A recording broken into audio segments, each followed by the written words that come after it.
Hi. This is going to be a different format than what I usually post, so let's see how this goes. Today we're going to have a little chit chat about gaming, my history of gaming, and I feel like how it has formed me and my generation. I am 29, so my generation is the very end of millennial, beginning of Gen Z. So we're going to start with how what games we played, what games I've played. First one being Counter-Strike. We've all played first-person shooters. I'm sure most of us have. Counter-Strike is one of the first games I ever played, and boy, I look back at it now and I realize that is a very intense game for what was I?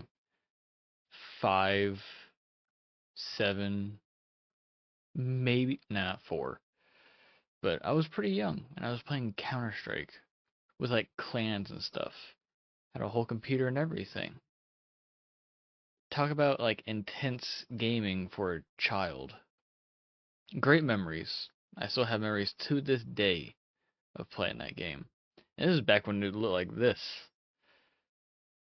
Oh, man, things have changed for the better. And probably for the worse too. Because graphics are insanely too good, I feel like. But that's a different topic. But this game definitely molded probably some of the, I don't want to say violent tendencies. I'm not really a violent person. But definitely get your imagination going. Not because like you want to kill people, but good and bad. Terrorist counter terrorist kind of thing. You really think about it as a kid as you get older. Like I was playing as terrorists at one point, and I was playing as counter terror. Like the good what would the counter terrorists be? CIA, I guess. The counter the terrorists. I don't know, but this game was one hell of a game to play as a child. As a child. Halo Combat Evolved. I remember when I came home, my dad had an Xbox, booted this up, and I think we probably beat the whole campaign in like 3 days. It was a very fun game. And growing up with Halo, we all know Halo's a depressing story, like lore and everything. But this is before lore dropped. It was just Halo Combat Evolved, the first one. Wow, talk about just a fucking emotional roller coaster as for a kid. You're like loss, like you're not really comprehending any of that at that age. But as an adult, you grow up and you're like, man, like it's a deep, just a deep first game. Like holy shit! And I played that as a child. I didn't as a kid. You're just like, oh, this is flashy lights, cool and everything. But wow, it's probably the thing that developed my love for like good music, like opera music. Like all music can be good, but what kids do you know nowadays that listen to was it Chanting Monks? As the opening title screen. Like I love that kind of music now. I don't listen to it on a day-to-day basis, but it's definitely like it impacted my life. That music, like holy shit, an amazing game. Depressing, probably. I remember the soundtrack for Halo alone got me through some dark times. It's an amazing soundtrack. The story nowadays has its hate, but I've always loved it. It's confusing as fuck now. The lore is insane, but it's amazing on how I grew up with it, how it grew with me. It's just wow. And kids were playing this back in the day. Like I mean, I guess kids have like the Doom games, which are bloody as fuck, and Call of Duty and everything. But parents are strict nowadays, or can be, and they back this kind of game, kids. I think almost all kids probably played something similar to this. There wasn't much of a restriction on gaming back in those days. Impactful. Then we get brought to Half-Life. Wow, what an intense game for a kid to play. It's very fast paced. Like Halo was like intense, but this is before Halo. Like scary. I mean, the zombie things walking around, the fish thing in the water terrified me as a kid. Terrifies me now. I hate that thing. And this is the first one. Again, the lore now is insane. Back then, it was simple, so complicated, even in its simplicity. Dimensions, just get your imagination out there. This this wow, the possibilities, and the physics that Valve does with their games was insane for its time, and they're still constantly trying to make the next best physics in their game. That's Half-Life 3 is taking forever to come out, if it ever does. I feel like it's like a sin to talk about it, you know? But oh my god, this game is revolutionary. It did a lot of things. I mean, Halo was revolutionary. Counter-Strike also revolutionary with the first-person shooter. Like, jeez, and that's just what I played. I'm pretty sure there's games before. I know there was Doom way back in the day that was all pixelated. Valve did a lot of things. And playing this as a kid, I believe definitely inspired my imagination to what it is today. And just makes you realize so much. It's an amazing game. 10 out of 10 would recommend it to a friend. If you haven't played it, it's long. It can be a very long game. I mean, you could blow through it, but or you can just watch my playthrough. But amazing story. Peak story. If you don't know what this is? This is a Corpser from Gears of War. There's no specific order in these games on when they came into my life. I just so happen to start with the first one, which is Counter-Strike. I played other games before Gears, but oh my god, Gears was insane. How old was I? Middle school, maybe, actually probably elementary playing this game, and we all know how bloody Gears of War is. It's like the God of War for the Xbox. Very ironic. It's very similar titles, but oh my god, I remember seeing the trailer for this, seeing this thing, whatever the Corpser. Oh my god, that thing was terrifying. I don't know. I didn't know if I wanted to get the game at the time. I thought it was so cool. And then you have like the Berserker in it. Oh my, it was fascinating, absolute fascinating creature development in the Gears series.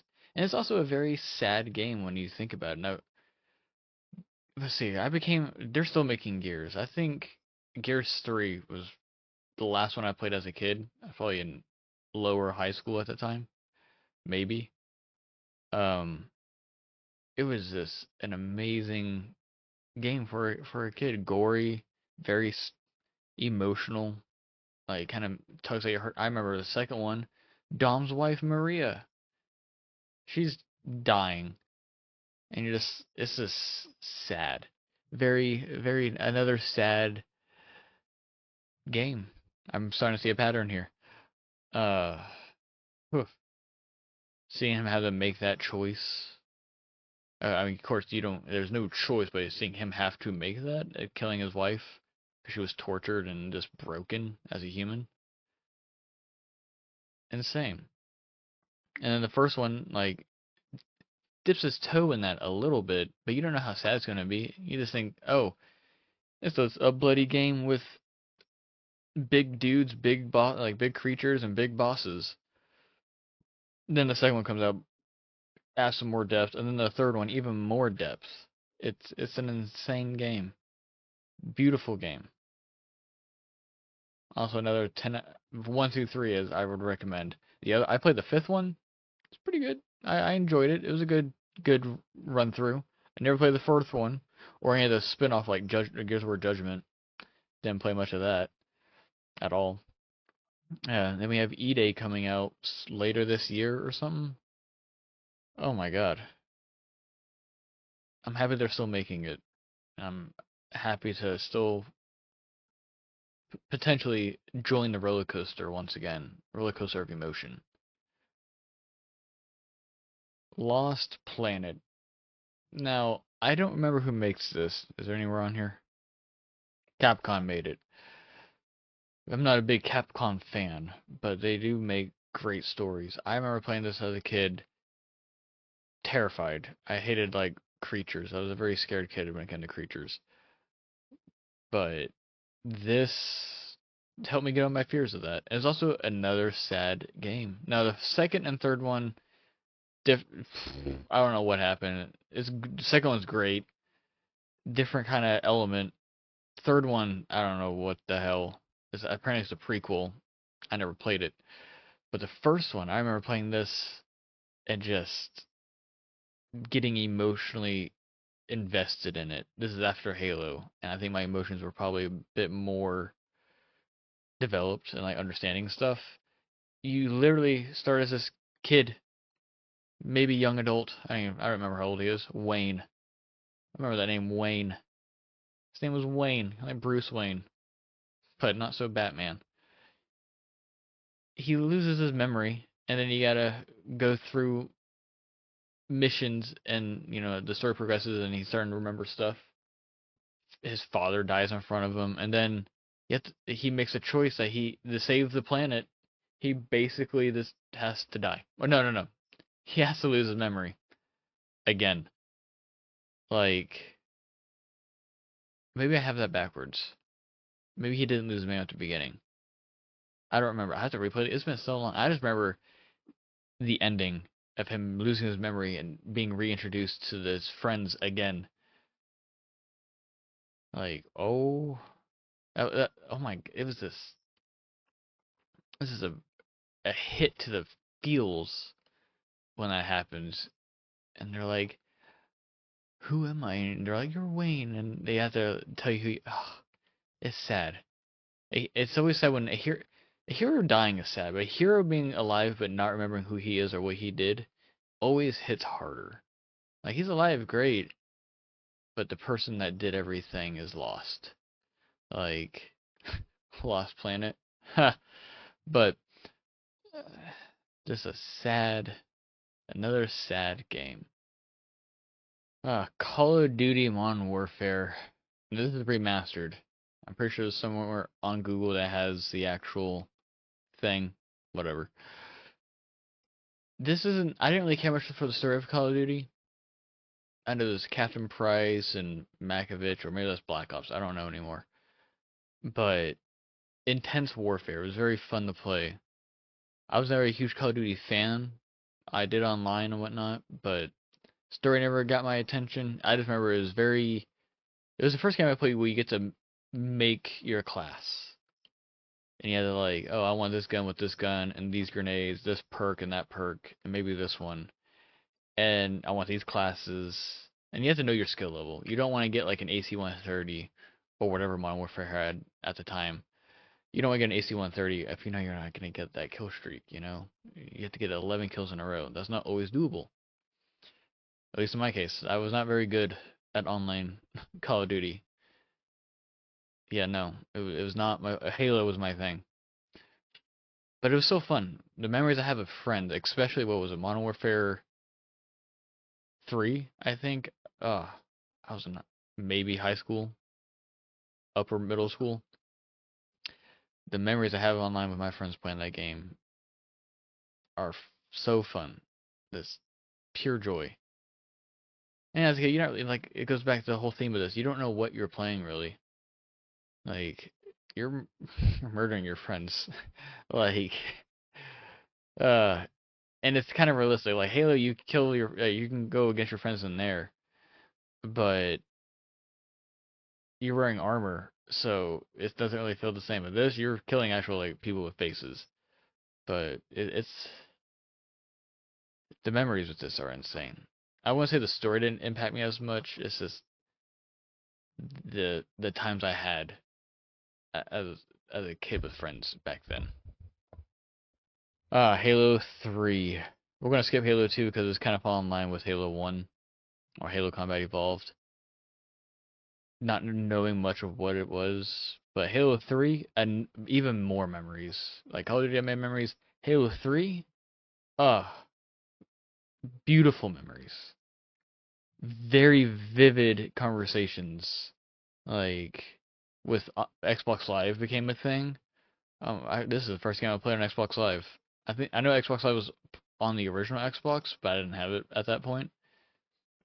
I remember my dad gave me the choice between football and Xbox Live. I picked Xbox Live. I was much more into gaming than I was sports, and I'm happy I made that choice because I can get lost in thought of the memories I made playing Halo 3, just custom games. What was it? You had Infection, Fat Kid. Oh, those were the amazing memories. Playing with old friends. I still have an Xbox, but we all grew apart. You know, that's a video for another time as well. Just memories of people that grew apart. But the MVP clan. Oh my God, that was the time before he was even the MVP clan. It was this one dude, and he made a whole clan. I was it was a time to be alive. Back when you can say almost anything and people would not get butthurt about, you know, trash talking. Great times. Halo 3 will forever be remembered as peak online gaming. Like, I would love for see online gaming to get like that again, or memories like that to happen again. But it's so toxic nowadays in the gaming industry. It's not what it used to be. I have hope. Maybe one day. Who knows? It, it one can dream. One can definitely dream. Oblivion. Well, the Elder Scrolls, what is it, 4? Yeah, Oblivion. Skyrim is 5, I believe. Yeah. The first MMO I ever played. Loved it. First time I ever had to like go on like side quests and stuff. Beautiful, beautiful game as a kid. And graphics sucked. I mean, better than, you know, Counter-Strike was. You know, this came after that. But who cares about graphics nowadays? But this going off on different adventures, different quest lines. Yeah, the main one that you could do. I don't think I ever beat Oblivion. I think Skyrim was the first Elder Scrolls game I beat. But Oblivion was fun. It was just so much to do. You could do so. I remember I became a vampire. You get all that strength, but you couldn't be in the sunlight. And then you have like the DLCs of what was it? What was the DLC? The Shivering Isles, was it? Yeah. And he had the Mad King. I forgot his name. Sharagorath or something like that. God, it could be a completely different Daedric prince, but oh, it was it was a beautiful game. I remember one thing I really enjoyed about it was having it was me, my brother, and my brother, and my stepdad. We all three played it, and the seeing what we all three differently chose to do. You know, at first I followed in my brother's footsteps because he played it. I was like, he knows what he's doing. I'll do, you know, light armor, one-handed, or yada yada yada.